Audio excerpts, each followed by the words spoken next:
अपने दास बनाना चाहती है भारतवासियों को, जिसको रोकने का कार्य जो किया, जैसे आज हमारा प्रधानाचार्य जी जिस प्रकार से काम करते हैं प्रदीप राव जी, उसी तरह से एक समय था आचार्य चाणक्य, और उन्होंने उत्पन्न किया चंद्रगुप्त को। और ये ऐसा कोई चीज़ नहीं, ये सुनने के लिए बहुत अच्छा भी लगता है, सुंदर भी लगता है, लेकिन उनकी जीवन और उनके काम को यदि पूरा शुरुआत से आप देखेंगे, आपको ये प्रतीत लगेगा कितना कष्ट उन्होंने भोगा है आचार्य चाणक्य ने, और चंद्रगुप्त ने कितना प्रयास किया है अखंड भारत को खड़ा करने के लिए। उतना प्रयास, उतना कष्ट भोगने के बाद ही हम ब्रिटिश, उसके पहले मुगल साम्राज्य के गुलाम जो बने हैं, और उसके पहले सिकंदर के गुलाम नहीं बन पाए। हमारा अखंड भारत था, और इतिहास ये साक्षी है। अखंड भारत निर्माण में शिक्षण संस्थाओं का प्रतियोगिता, और शिक्षण संस्था में जो आचार्य जो होता है, वो कितना भी मुश्किल कार्य जो होगा वो करने के सक्षम व्यक्ति होता है। और इसको इतिहास में आचार्य चाणक्य के रूप में हमारा सामने प्रस्तुत किया है। और विद्यार्थी के रूप में चंद्रगुप्त आपके सामने है, और चंद्रगुप्त किस तरह से अखंड भारत को निर्माण किया, और उसके बाद भारतवर्ष कई साल तक भारतवर्ष में जो रहने वाले जो नागरिक निर्भय होकर के इसको एक सोने का चिड़िया के रूप में पूरा विश्व में जाना जाता था। उस समय आर्थिक रूप से हमारा भारतवर्ष, अखंड भारत बहुत उच्च स्थिति में थे, और चाइना से और अन्य जगहों से लोग आकर के उस बात को लिखा था। और ये चीज़ हम लोग अपने से नहीं कर रहे हैं, दूसरे जो जहाँ पर लिखा हुआ है उसके आधार पर ये सत्य बोलने का अधिकार हम लोगों के सामने है। और इस कारण से ये जो आपकी जो इस कार्यक्रम में सुंदर दृश्य के रूप में, जैसे आप लोगों की जो वस्त्र, सिरोधारण और ये जो प्रतिज्ञा लेने का प्रक्रिया जो है, विद्यार्थियों में एक संकल्प लेने का कार्य करती है। और ये मुझे मालूम नहीं ये प्रक्रिया, ये परंपरा कितने साल आपके पुराना है, क्योंकि प्रदीप राव सारी हमको बता सकते हैं। लेकिन 2005 से काशी विश्वविद्यालय में professor Punjab Singh vice chancellor के टाइम में, उसके पहले क्या होता था, हम लोगों का कॉन्वोकेशन में ब्लैक कलर ड्रेस, ब्रिटिश की टोपी वो पहन करके हम कॉन्वोकेशन करते थे। अब्दुल कलाम जी भी आया था, उस समय भी ये था। फिर उन्होंने ये सोचा था कि इस चीज़ को बदलेंगे, और जैसे आप लोग सुंदर बगीचा में आप इस हिंदू संप्रदाय के वस्त्र पहन के बैठे हैं, उसी तरह से हमारा काशी हिंदू विश्वविद्यालय में हजारों छात्र, प्राध्यापकगण, आचार्यगण इसी ड्रेस को, इसी प्रकार के वस्त्र पहन के, लेकिन हमारा सफ़ेद वस्त्र होता था और लेडीज को पीला कलर साड़ी। तो इस तरह से पगड़ी पहन करके हम लोग आज भी कॉन्वोकेशन करते हैं 2005 से, और उसको पूरा विश्व में हम लोग प्रचार किया है। ये हम काशी हिंदू विश्वविद्यालय में करते हैं। लेकिन बाद में मुझे ये पता चला ये परंपरा संपूर्णानंद संस्कृत यूनिवर्सिटी में हम लोगों से पहले, और आज मुझे देखने के बाद हो सकता है आपका वो दोनों से आपका पहले होगा, क्योंकि महाराणा प्रताप सिंह शिक्षण संस्थान का जो इतिहास हम देख रहे हैं थोड़ी देर पहले, और उसमें जो कुछ वर्ष पहले इस शिक्षण संस्था का निर्माण हुआ है, हो सकता है आपका ये बहुत प्राचीन परंपरा रहे। इसके लिए आपके प्राचार्य जी को और आप सबको अभिनंदन करता हूँ। दूसरी बात, जैसे आप कोई भी शिक्षा संपूर्ण करके बाहर सोसाइटी में जाएंगे, वहाँ पर असली शिक्षा शुरू होती है। ये शिक्षा जो है एक कुछ समय के लिए, जैसे एमएससी 3 वर्ष के लिए या 2 वर्ष के लिए, बीए, बीकॉम, बीएससी 5 वर्ष, 4 वर्ष, 3 वर्ष, इस तरह से आपका एक फिक्स्ड टाइम पीरियड के लिए आप शिक्षण इस संस्था में लेते हैं। और इस संस्था में लेने के समय आपके प्राचार्य और प्राध्यापकगण आपको हमेशा उपलब्ध रहते हैं, वो आपको मार्गदर्शन करने के लिए। जब आप गलत रास्ता में जाएंगे, आपको मार्गदर्शन यहाँ से मिलेगा, या सही रास्ता में जाएंगे और सही काम करने के लिए मार्गदर्शन मिलेगा। लेकिन जब आप शिक्षा पूरा करके जब आप सोसाइटी में जाएंगे, उस समय आपका असली परीक्षा शुरू होती है। और वहाँ पर आपको ये, जैसे यहाँ विद्यालय में आपको सर्टिफिकेट अभी मिला है, उस तरह से सर्टिफिकेट आपको नहीं मिलेगा। सर्टिफिकेट मिलेगा आपको सोसाइटी से, भारतवर्ष के नागरिकों से और पूरा विश्व में नागरिकों से। वो वर्ल्ड वाइड पीपुल आपको रिकॉग्नाइज करेगा। जितना आप जैसे अच्छा काम करेंगे वैसा आपको रिकॉग्निशन मिलेगा।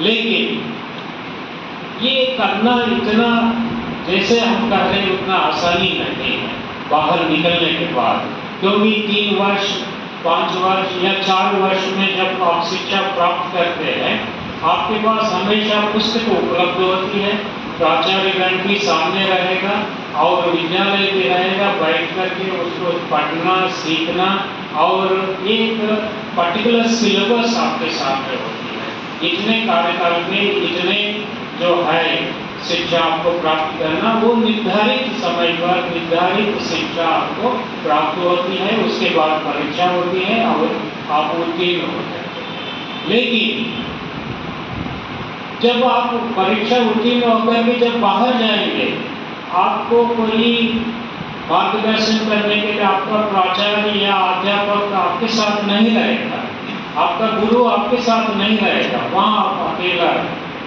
दूसरा, आपको जब काम करना होगा उस समय आपको पढ़ने के लिए पुस्तक भी नहीं मिलेगा, ऐसा संदर्भ भी है। और समस्या ऐसा आपके सामने रहेगा, और बहुत जटिल समस्या। आप एक रास्ता से जाएंगे एक समस्या, दूसरा रास्ता से जाएंगे दूसरा समस्या। तो आपको चुनना पड़ेगा किस रास्ता से। जैसे हमने आज प्रतिज्ञा लिया, सत्य बोलना, धर्म का आचरण करना, स्वाध्याय में प्रमाद न करना, ये 1-2 लाइन, इसको फॉलो करना इतना आसानी नहीं है। इसको फॉलो करते हुए, इसको आचरण में करते हुए आप अपने जीवन में जब आगे बढ़ते हैं, वो आप उच्च स्तर पर पहुंच जाएंगे। लेकिन इसको सत्य हरिश्चंद्र ने फॉलो किया था, जिन्होंने अपने भार्या, अपने पत्नी को और अपने बच्चों को भी गाँव में लगाना पड़ा था। जो हरिश्चंद्र घाट काशी में गंगा जी के तट पर आप देख सकते हैं, आज भी हम इतिहास में हरिश्चंद्र जी को देखते हुए हैं। और आपको ऐसा ऐसा एडमिनिस्ट्रेशन करने का भी मौका मिलेगा। एडमिनिस्ट्रेशन आपको बहुत यूट्यूब में इनसे उनसे सीखने का, जैसे टाई बांध के आना, ये कोट पहनना, ये सब करना, एडमिनिस्ट्रेशन करना, इंग्लिश बोलना, ये सब करने का कोई जरूरत नहीं। आप केवल रामायण पढ़ें। रामायण में भगवान राम ने जब अपना सीता को खोया था, उनके पास एक ही व्यक्ति था, लक्ष्मण। उनके पास और कोई व्यवस्था था, वो वन में चलते थे, एक वनवासी है, उनके पास और कोई साधन नहीं था, साथ हाथ में धनुष और साथ में लक्ष्मण भाई। और वो चलते रहे, कहाँ सीता जी चले गए वो उनको पता नहीं था, और वो लेके गए वो भी पता नहीं था। वो एडमिनिस्ट्रेशन आपको सीखना पड़ेगा रामायण से। जब व्यक्ति के पास कुछ भी नहीं था, वो व्यक्ति कैसा आगे बढ़ता है, वो भगवान राम ने आपको सिखाया है। भगवान राम आगे गया हनुमान जी से मिला, सुग्रीव से मिला, वानर सेना सबके साथ उनके साथ आया है और सेतु बांधन का निर्माण हुआ, लंका पर युद्ध हुआ, महा विज्ञान के स्वरूप रावण को पराजय देखना पड़ा था राम के साथ। रावण कोई साधारण व्यक्ति था नहीं था। रावण जो है एक महाज्ञानी और महाबली, उनके पास पूरा साधन था, राम के पास कोई साधन नहीं था। राम ने अपना वानर सेना के साथ जो है लंका पे युद्ध किया और जीत भी गया, और आज हम उनको भगवान के रूप में पूजा करते हैं। इसी तरह से आप देखिएगा, कोई भी व्यक्ति के पास कुछ भी नहीं रहे तो आपको वो कैसा सिद्ध करते हैं। आज भी ऐसे व्यक्ति आपके सामने हैं। जो हमारा यशस्वी मुख्यमंत्री योगी आदित्यनाथ जी, आप अभी देखा कुछ ही समय पहले 2025 के महाकुंभ का आयोजन, विश्व में सबसे बड़ा आयोजन, और उस आयोजन को लिखित रूप में आपके प्राचार्य जी एक पुस्तक के रूप में भी किया, उसका हिंदी और इंग्लिश में भी अनुवादन हुआ, और उस आयोजन का संदर्भ में हम लोग इसी सभागार में एक अंतर्राष्ट्रीय सम्मेलन भी किया। और आप सभी जानते हैं, पूरा विश्व में सभी जानते हैं, योगी आदित्यनाथ जी जो हमारा यशस्वी मुख्यमंत्री, जिसको हम महाराज जी कहते हैं इस क्षेत्र में, वो कैसे एक व्यक्ति अपने नाथ परंपरा से उत्पन्न होते हुए एक व्यक्ति, एक साधारण व्यक्ति, एक मुख्यमंत्री के रूप में बहुत ही कठिन कार्य का उत्तर प्रदेश राज्य को मुख्यमंत्री के रूप में संभालना। एक बार अब्दुल कलाम जी ने कहा था, भारत देश में उत्तर प्रदेश और बिहार दोनों राज्य को यदि आप सुधारेंगे, पूरा भारत सुधर जाएगा। अब्दुल कलाम जी ने कहा था। उस समय हमारे यशस्वी मुख्यमंत्री जी 2017-18 में कार्य लेकर के किस तरह से आगे बढ़ा, ये एडमिनिस्ट्रेशन का एक लाइव एग्जाम्पल, माने अपने सामने अभी जो है अपना एक एग्जाम्पल। और मैं बहुत ज्यादा किसी को प्रशंसा नहीं करना चाहता हूँ, इससे हमको सीखने को मिलेगा। ये मैं रामायण से भी सीखता हूँ, मैं योगी आदित्यनाथ जी से भी सीखता हूँ, मैं प्रदीप कुमार राव जी से भी सीखता हूँ। पिछले 3.5 साल से बालापाल विश्वविद्यालय में जहाँ मिट्टी का एक तालाब था, उसको एक सुंदर विश्वविद्यालय के रूप में खड़ा करने के लिए निष्ठावान एक व्यक्ति प्रदीप राव जी आपके यहाँ पर उपस्थित है। उनके देख में आप लोग प्रशिक्षित भी हुए हैं, उनसे भी आपको सीखने को मिलेगा। वो आपके प्रत्यक्ष रूप में है। जैसे सभी लोग कहते हैं, पूरा हम भगवान को प्रार्थना करते हैं, भगवान राम हमको दिखता नहीं, विष्णु नहीं दिखता है, भगवान शिव भी दिखता नहीं, पार्वती माता दिखती नहीं, लक्ष्मी दिखती नहीं, सरस्वती माता दिखती नहीं, लेकिन हम लोग प्रार्थना करती है एक भगवान हमें रोज दिखता है, वो भगवान सूर्य आदित्य देव। तो आदित्य देव जब सामने है, हम उनको सुबह उठ करके सूर्य नमस्कार हम कर सकते। वो प्रत्यक्ष रूप में दिखने वाला एक व्यक्ति है, तो एक देव है। तो उसी तरह से हम जो है हमारे सामने उपलब्ध होने वाला जो व्यक्तियों से, उन्हीं में भगवान के रूप में देखते हुए हम अपने शिक्षण संस्थान से बाहर निकलने के बाद अपने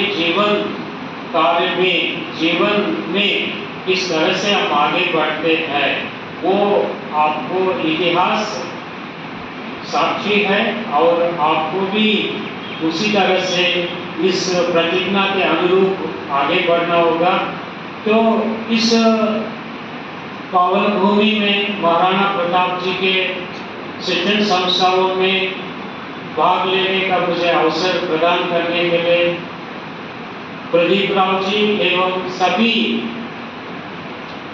ऑर्गेनाइजर्स को मैं धन्यवाद भी प्रकट करता हूँ। मंच पर आसीन सभी दिग्गजों को भी मैं प्रणाम करता हूँ। आप सभी को नमस्कार, धन्यवाद।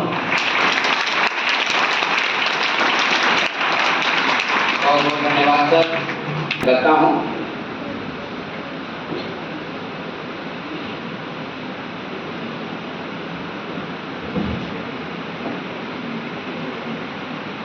A very good morning to all of you. At the outset, I offer my respectful greetings to Professor Uday Pratap Singh ji, who is the former Vice Chancellor of Veer Bahadur Singh Purvanchal Vishwavidyalaya, Jaunpur, Uttar Pradesh, and is also the Pro Chancellor of my university, IIT Gorakhnath University in Jaunpur. I offer my greetings to the chief guest for today's program, Professor Kundu Chandraveddi ji, the Vice Chancellor of IIT Gorakhnath Ayush Vishwavidyalaya, Gorakhpur, Shri Pramodnath Mishra ji, the respected member of our Maharana Pratap Shiksha Parishad Committee of the many institutions of it. My respectful greetings to my colleague and principal of this very reputed Maharana Pratap Vishwavidyalaya, Dr. Pradeep Kumar Rao ji, and the organizer and the person who is running today's show, Shri Vinay Kumar Singh ji, and all the dignitaries who are off the dais, dear students and the faculty members. My greetings to all of you. And though I am speaking in English, because the starting lines I usually speak in English because we usually, I am from the background where we hardly used to speak in Hindi. So because this is my opening statement, but please speak मैं हिंदी भी बोलूँगा, ज़्यादा हिंदी ही बोलूँगा और बीच में जहाँ मुझे थोड़ा मैं कहता हूँ कि इंग्लिश में बोलूँगा, क्योंकि मेरा ज़्यादा फ्लो जो है इंग्लिश में रहता है, क्योंकि जितने भी फोरम में मैंने बात की है तो वो इंग्लिश में ही की है। और मैंने प्रदीप राव से पूछा है कि मुझे हिंदी में बोलना है कि इंग्लिश में, बोलना है कि आपको पूरी गुजराती का मैं इंग्लिश में बोली, तो जितना मैं हिंदी में बोल पाऊँगा मैं आपके सामने बोलूँगा। सबसे पहले तो मैं सभी विद्यार्थी जो आज ग्रेजुएट हो रहे हैं उनके लिए जिनको इस कॉम्पिटिशन में डिग्री मिल रही है उन सबको हार्दिक बधाई देता हूँ, उनके पेरेंट्स को बधाई देता हूँ और साथ साथ में सभी फैकल्टी मेंबर्स को भी बधाई देता हूँ, क्योंकि उन्हीं के एफर्ट से और उन्हीं की जो डेडिकेशन कमिटमेंट से ये बच्चे आज डिग्री प्राप्त कर रहे हैं। और इस महाविद्यालय के बारे में जरूर मैं कुछ कहना चाहूँगा कि जब मैंने विश्वविद्यालय का कार्यभार संभाला था तो मुझे समय का भी ध्यान रखना पड़ेगा, क्योंकि अपने जो चीफ गेस्ट और थोड़ा मेरा टाइम भी दे दिया तो और हमारे को इस चीज़ का रहता है। जो प्रदीप राव से मैंने एक चीज़ सीखी कि समय की रिस्पेक्ट करनी चाहिए और मैं अपना जो है भाषण पूरे 11:40 में खत्म करना चाहूँगा, इसके मैंने घड़ी उतार के रखी है।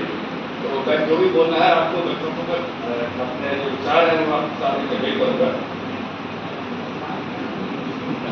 चलिए 7 मिनट जो किसी ने दे दिए वो मैं ले लेता हूँ, क्योंकि आज का ये जो कॉन्वोकेशन है ये बहुत ज़रूरी होता है, क्योंकि ऐसा नहीं है कि सिर्फ आप एक डिग्री लेके जा रहे हो, you are standing on a cross road, एक चौराहे पे खड़े हो यार कि मैंने किस डायरेक्शन में अपनी लाइफ को लेके जाना। कोई अभी मैंने एडवर्टीजमेंट दिया था तो आपको हैरानगी होगी कि पहले जो मैंने एडवर्टीजमेंट दिया था उस पर क्वालिफिकेशन सबसे ऊपर रखा, वो फाइल मेरे पास आई तो मैंने क्वालिफिकेशन सबसे नीचे रखी डिग्री, क्योंकि मुझे ये नहीं देखना कि उसकी डिग्री क्या है, मेरे को देखना उसमें स्किल्स क्या है।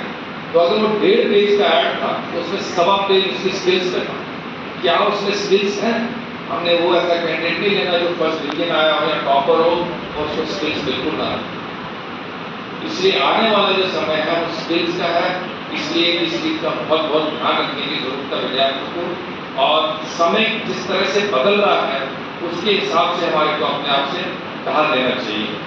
और एक चीज़ जो इस समय में बड़ी ज़रूरी होती जा रही है और जिसके लिए मैं बार बार हर फोरम से निवेदन करता हूँ, और जो शिक्षा क्या हो, चाहे वो शिक्षा हो, चाहे हमारे जीवन का कोई हिस्सा हो, चाहे वो टेक्नोलॉजी हो, वो है आर्टिफिशियल इंटेलिजेंस।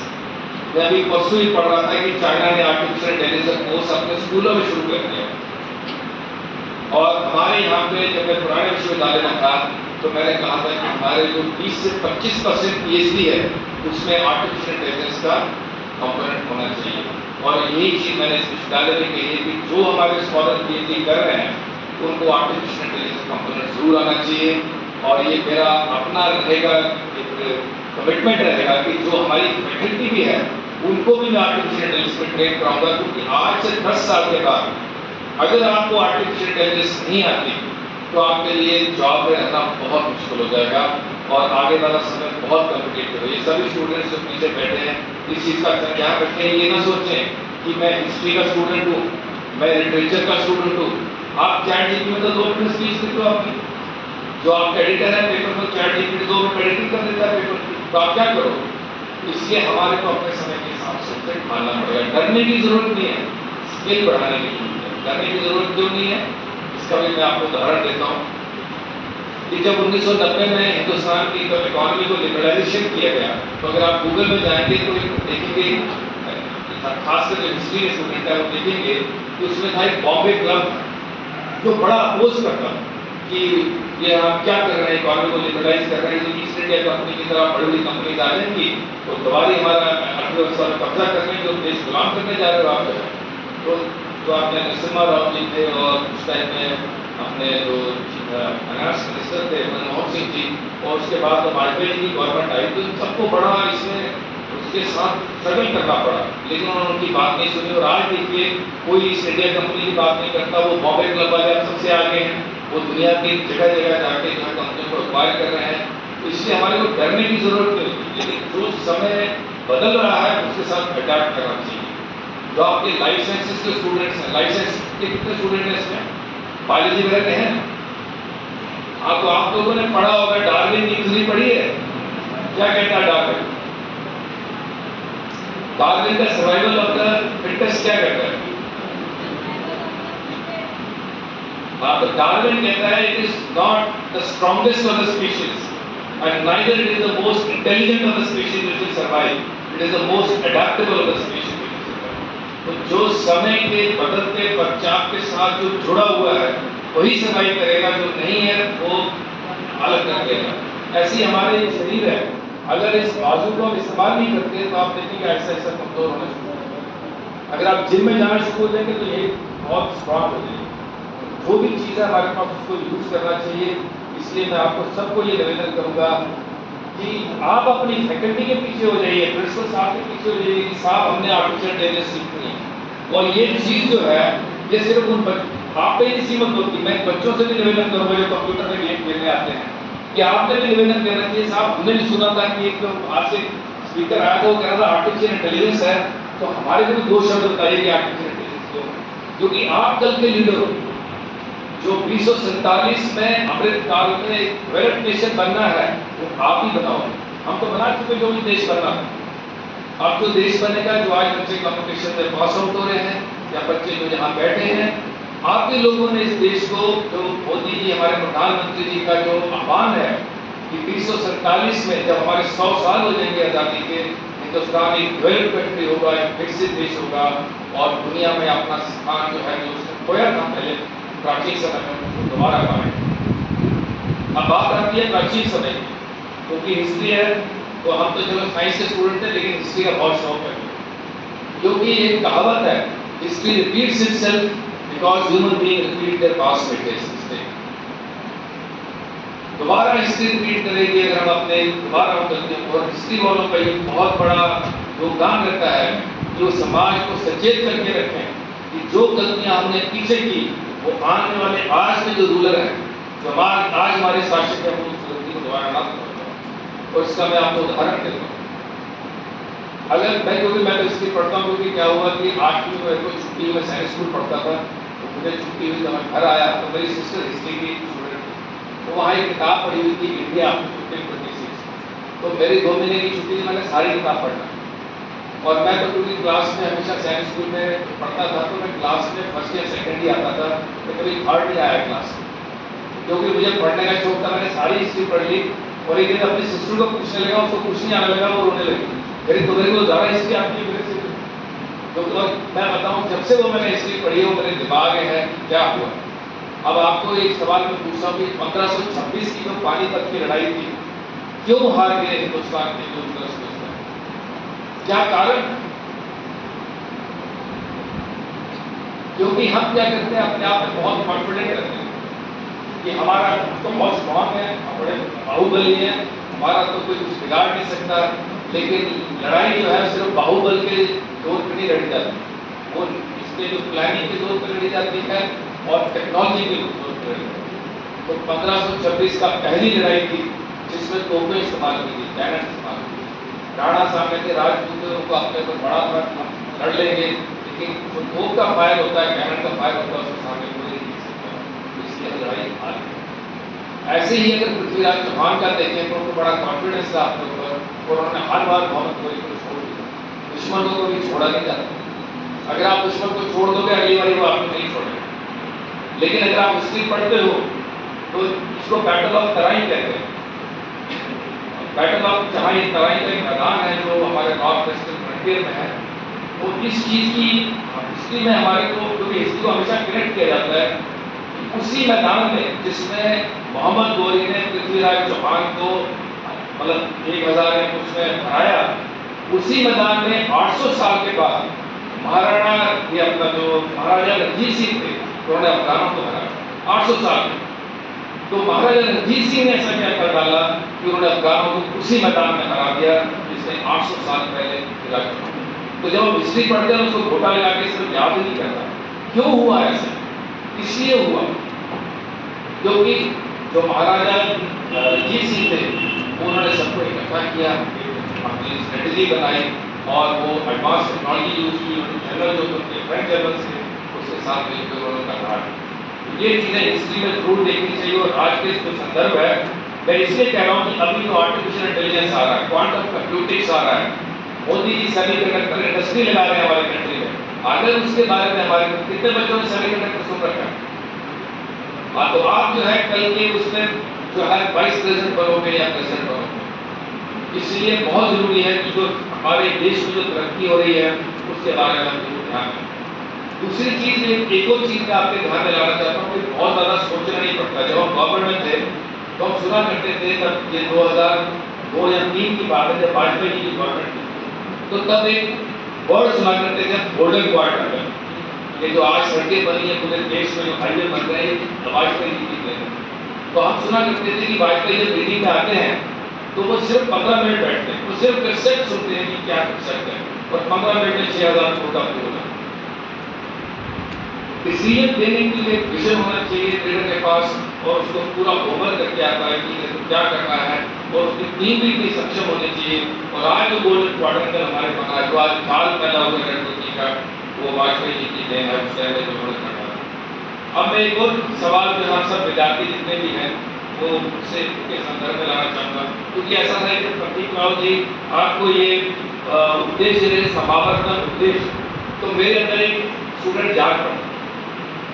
तो मैं इनकी हर लाइन को सुनता, तो उसमें 2 लाइनें तो मुझे बहुत सही थी। पहले था कि सत्य बोलना चाहिए, और इसको मैं कहूँगा धर्म। इसको मैंने एक किताब पढ़ी थी जो थी कि डायलेमा ऑफ धर्म, इसको हिंदी में ट्रांसलेट करेंगे तो धर्म की दुविधा कि धर्म क्या है।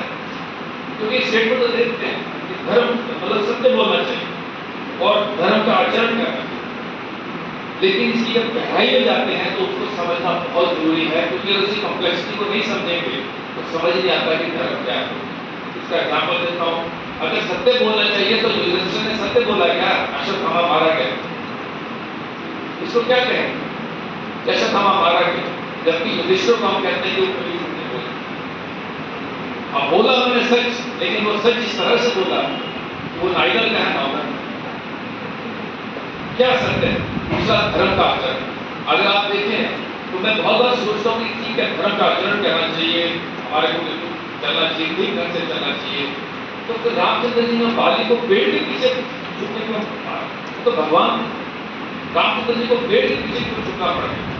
इसका भी जवाब होगा, लेकिन क्या होता है कि उसको फेस वैल्यू कर नहीं देते। आप पूछते हैं अपने टीचर से, तो ये टीचर को जरूर पूछना चाहिए कि क्यों। आप महाभारत को पढ़िए, भीष्म पितामह से लेके दुर्योधन तक कोई भी आदमी सही तरीके से नहीं मारा गया। दुर्योधन को शंडी खड़े, उसको अपना भीष्म पितामह जी को शंडी खड़ा कर दिया, अश्वत्थामा को कह दिया कि वो जो द्रोणाचार्य थे उनको कह दिया कि अश्वत्थामा मारा गया, कर्ण को न्यासा मार दिया, उसको भगवान ने ही सोचा कि इसको मारा, बाद नहीं मार पाएगा। तो ये क्या है? ये क्या चीज है? द्रोणाचार्य को मार दिया तो माँ के पास ऐसे ही जा तो कह लो उसको मरवा दिया। तो ये क्या है? तो जब हम कोई भी स्टेट, और इसका सब पे जवाब है क्योंकि समय बड़ा कम है, इसलिए जवाब तो आप अपने प्रिंसिपल साहब से फैकल्टी से पूछें। मेरा काम है आपकी क्यूरियोसिटी, आपकी जिज्ञासा को जगाना, और आप हमेशा एज ए स्टूडेंट पूछना चाहिए कि ऐसा क्यों है, और जब आप समझ जाएंगे फिर आपको समझ आएगा तो अच्छा इसके पीछे ये कारण और ये क्यों सही था, और इसमें हमारे को कंफ्यूजन नहीं होना चाहिए। ये आपका ऐसे विद्यार्थी जो है एक फर्ज बनता है, उसको पूछना चाहिए। एक और चीज जो मुझे लगती थी, जो हिस्ट्री में दोबारा वापस आता हूँ, कि मैं पढ़ता था कि ये जो है जो बख्तियार खिलजी था ये गुलाम था मोहम्मद में, और एक गुलाम में इतनी ताकत की वो मतलब बिहार और बंगाल तक चला जाए 10,000 घोड़सवार लेके और नालंदा को डिस्ट्रॉय करते। क्या इतना कमजोर था देश हमारा? क्या कारण रहा? कारण ये था कि उसके पास गन पाउडर था, और गन पाउडर हमारे पास नहीं था। और उस समय मैंने पढ़ा था, क्योंकि मैं पढ़ता हूँ ऐसा क्यों हुआ, क्योंकि नालंदा के जब फोटो देखते तो दिल में बड़ा दुख होता है कि ऐसा क्यों हुआ। तो लगता है एकदम बड़ा मैंने कि इसमें गन पाउडर था, और नालंदा से मैंने विद्वान को भेजा था चाइना में, चाइना में गन पाउडर था उसको पता, लेकिन वो वापस ही नहीं आया। तब तक बख्तियार खिलजी आया। उसके बाद जो है अगर आप बहुत पास आए तो मैं अभी थोड़ी एक साल पहले हम्पी गया, मुझे लग रहा है थी, और हम्पी को देख के जो इतना सुंदर शहर है हम्पी जो है विजयनगर अखबार का, उस टाइम में जो स्टूडेंट आप हिस्ट्री के आपको मालूम होगा कि उस टाइम में अकबर का राज था हिंदुस्तान। नॉर्दर्न पार्ट में हिंदुस्तान के अकबर था, और सदर्न पार्ट में विजयनगर अखबार थी। दोनों के बीच में भामनी थी, सुल्तान। तो वो भामनी सुल्तान ने उनको हरा दिया, और जबकि मैंने उसको देखा इतना सुंदर है हम्पी, और रियल बिल्डिंग बनी है, सारा शहर उन्होंने डिस्ट्रॉय कर दिया। तो मैंने उसको पूछा कि क्या कारण है क्यों डिस्ट्रॉय किया, और मैंने पढ़ा भी किताब, तो कोई कारण डिस्ट्रॉय होने के थे। एक तो ये था कि उस समय राजा था राम, क्योंकि वो फ्रंट तलाश कर रहा था, उसको सभी ने समझाया कि आप पीछे चले जाइए और हमारे को संभाले देंगे, उसके बाद। और दूसरा क्या थी, उसने अपनी आर्मी को मॉडर्नाइज नहीं किया, उसको बहुत तकलीफ होता कि हमारे इतनी लड़ाइयाँ जीत चुके थे, उसको लगा कि हमारा ये क्या बिगाड़ देंगे जो हम नहीं मारे तो हार गए।